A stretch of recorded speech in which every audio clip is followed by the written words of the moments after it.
자, 스타일. 자, 첫 줄부터 굉장히 강력합니다. 양식이란 단어는 배우의 어휘 중에서 가장 더러운 단어다.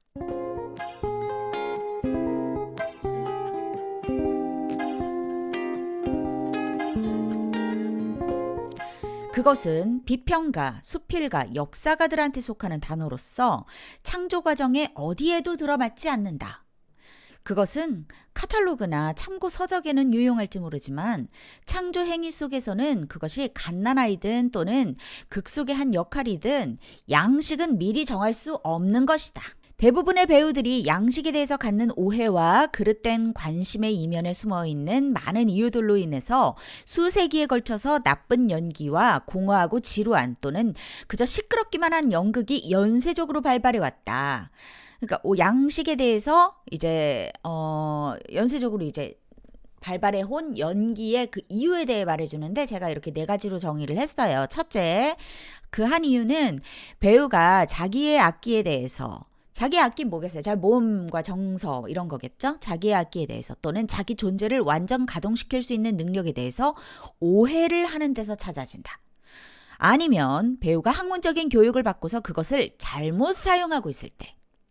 아니면 교육을 전혀 받지 않고 허황된 공식들을 자의식적으로 적용하고 있다거나 아니면 또 하나의 뿌리 깊은 이유가 뭐냐면 우리가 어릴 때 이끌려가서 구경했던 양식화된 그러니까 잘못된 공연물들을 본 경우 이렇게 네 가지래요. 제가 봤을 때는요.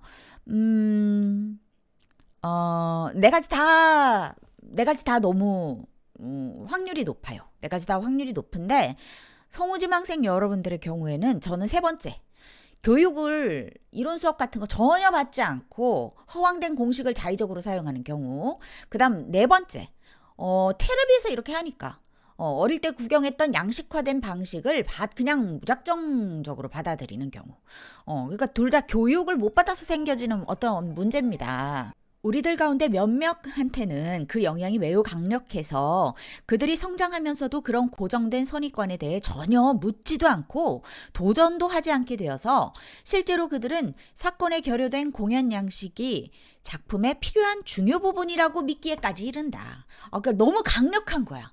그리고 모두가 다 그렇게 연기를 하는 것 같아. 어떤 의심도 하지 않아. 슬플 땐 이렇게 하고 뭐 할 땐 뭐 하고 뭐 이렇게 좀 정해져 있는 대사를 보면 뻔히 그려지는 그런 어떤 그림들에 대해서 전혀 묻지도 않고 도전도 하지 않게 되면서부터 그것이 그냥 보편적인 연기다라는 어떠한 그림으로 그냥 자리매김을 해버리는 경우들이 굉장히 많죠. 여러분이 친숙한 모든 딱지들 어떤 딱지를 말하냐면 가로 열고 사실주의, 초현실주의, 낭만주의, 풍자극, 소극, 비극적 희극, 자연주의, 고전주의, 신고전주의, 전위극, 부조리주의 연극, 잔혹연극 등등 이런 딱지들은 모두 작품이 태어난 이후에 붙여졌다는 사실을 기억하래요. 그러니까 우리가 이거 사실주의 작품이야, 이거 낭만주의 작품이야, 지금은 이렇게 표현을 합니다. 이거 부조리극이지 막 이렇게 표현을 합니다. 근데 그거는 작품 쓸 때는 그런 생각 안 했다라는 거예요. 그거 다 나중에 이거 뭐 이 작가의 작품은 뭐 사실주의 작품이네, 이 작가의 작품은 부조리주의로 이렇게 구분될 수 있겠다, 뭐 이렇게 다 나중에 이후에 붙여졌다는 사실을 기억하라. 로큰롤의 박자와 소리는 누가 거기에 이름을 붙이기 전에 이미 만들어졌다. 작품의 분류는 작가나 창조자가 아닌 관찰자, 관객 및 평론가들에 의해 행해진다. 여러분이 양식에 대해서 조금이라도 신경을 쓰는 날이면 여러분은 당장에 푸트라이트의 그릇된 쪽에 자리하게 된다. 네, 풋라이트는 이제 무대 조명을 말합니다.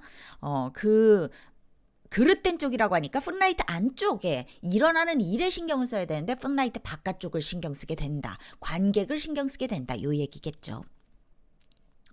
유행을 따르거나 지난 날로부터 빌려 쓰거나 외적 형식과 외적 형태와 외적 양식을 갖고서 시작하려는 것은 모든 예술 형식에 모든 예술가들이 치명적인 역병을 경계하듯 주의 깊게 경계해야 할 함정이다. 네, 요거 좀 기억하셨으면 좋겠어요. 그러니까 배우 수업을 들으셨던 분들은 요거 많이 들으셨을 거예요. 오늘 처음 들으시는 분들이라면 이게 무슨 소리야 하실 것 같은데 요 줄만 기억하셔도 좋을 것 같아요. 유행을 따르거나 지난날로부터 빌려 쓰거나 그러니까 보편적인 그림이다라고 생각하는 고정관념들은 모든 예술 형식, 그 뭐 음악이든 뭐 미술이든 모든 예술 형식의 모든 예술가들이 경계해야 할 함정이라고 합니다. 웹스터에 따르면 창조한다는 것은 존재 속으로 끌어들이는 것, 존재하게 만드는 것이다. 그것은 또한 개념이 내용으로부터 비롯돼야 한다는 뜻이다. 그러니까 존재 속으로 끌어들이는 게 창조예요. 존재를 하게 만들어지는 거. 그러니까 처음에는 없다라는 거죠. 무에서 유를 창조하는 거겠죠.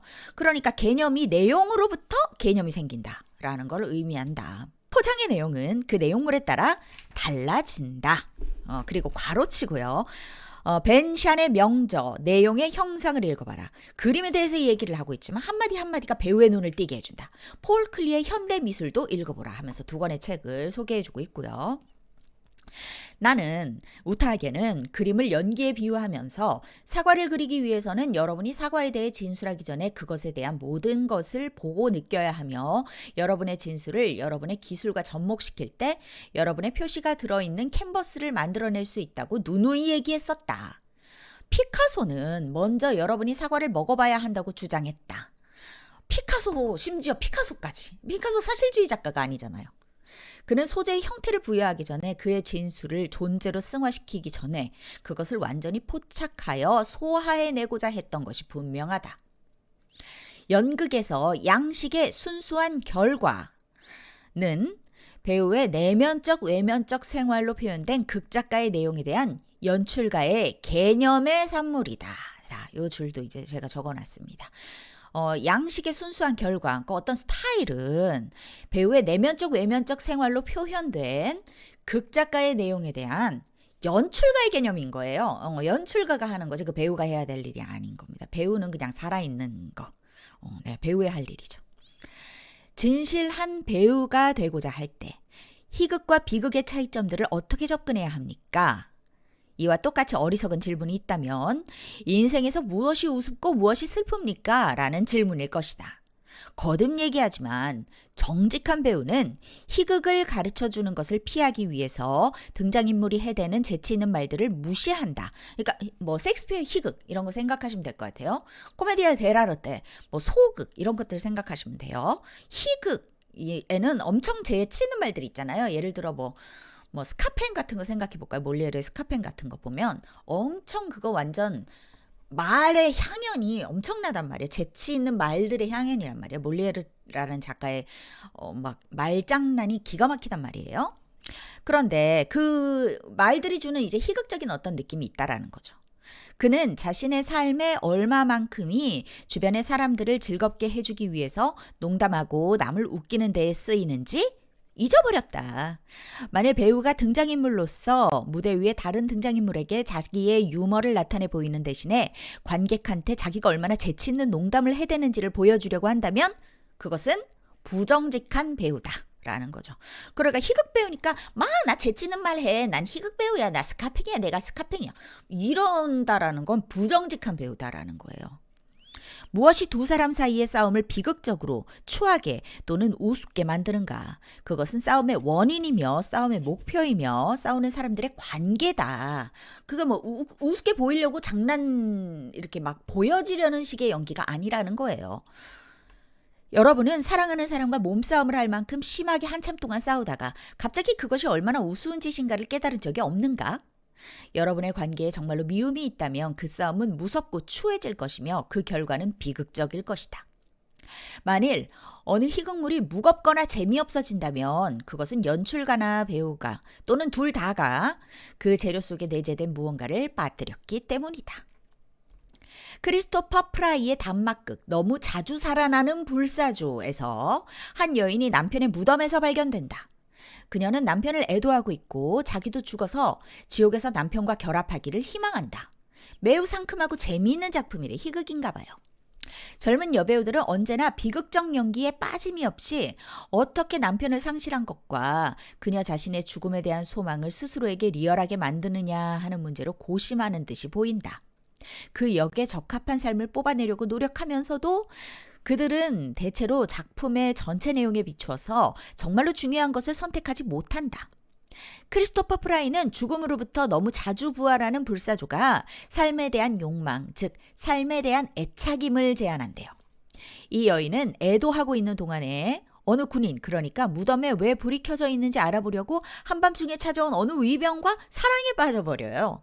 여인은 거칠게 낭만적이며 아주 중산층적이고 죽는 것에 대한 그녀의 개념은 위안, 따뜻함, 음식, 사랑하고 사는 것 등에 대한 인간적인 욕망과 갈등을 일으킨다.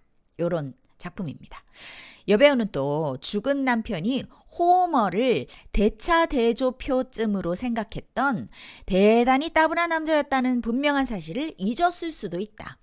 그러므로 만일 그녀의 짐짓 죽음에 대한 소망과 남편의 상실을 전후 맥락 바깥에서 선택하여 본인에게 리얼하게 만들려고 했다면 그녀 스스로는 진실할지 모르지만, 그래서 비극적으로 진실할지 모르지만 작품에는 진실하지 못할 것이다.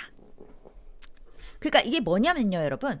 비극은 멀리서 보면 희극, 가까이서 보면 비극, 이런 거 있죠. 그래서 그게 웃긴 거다라는 거죠. 그러니까 관객 입장에서는 그게 막 깔깔대고 웃을 일이지만 당사자한테 상당히 비극적인 내용인 경우가 굉장히 많지 않느냐. 그때 나는 비극을 살아야 되는 거냐, 아니면 이 작품은 희극이니까 이러면서 희극을 보여줘야 되는 거냐, 뭐 이런 문제입니다. 자, 그러므로 어느 특정한 사과나 특수한 작품을 답사하는 것도 마찬가지다. 여러분은 작품 전체를 점검하고 소화해서 자기 것으로 만들어야 된다.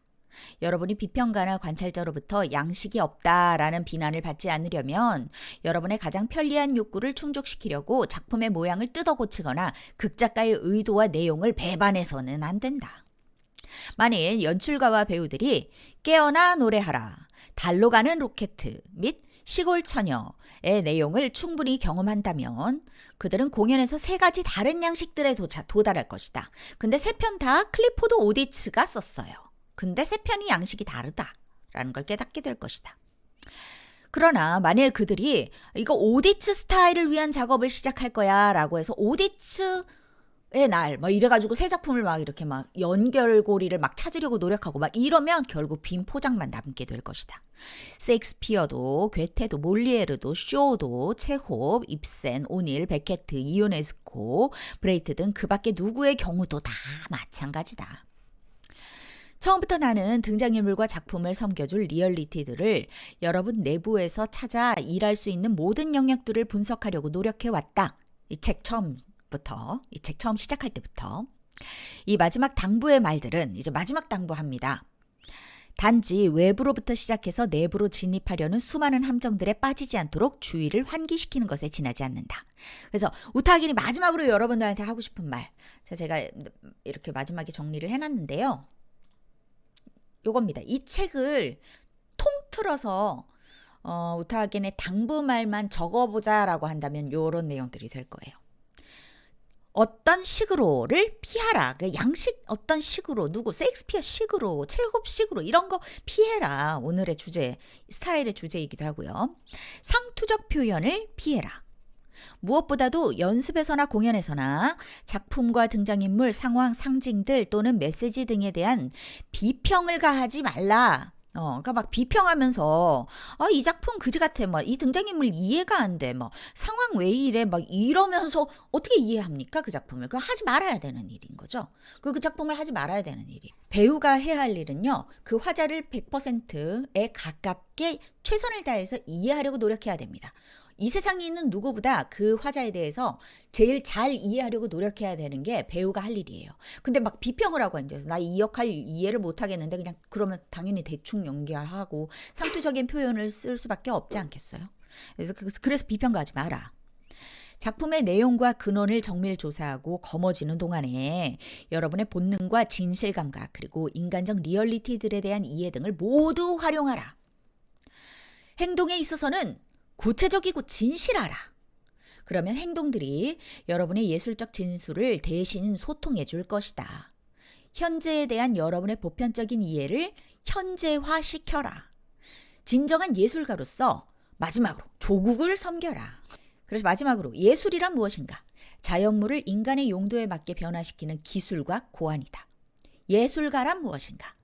개념 설정과 집행이 상상력과 기호에 따라 다스려지는 한 가지 예술에 직업적으로 종사하는 사람이다. 라고 하면서 마무리를 합니다. 네, 그렇게 우리는 이 산년기책, 우타하겐의 산년기책을 끝냈습니다. 모두 수고하셨습니다.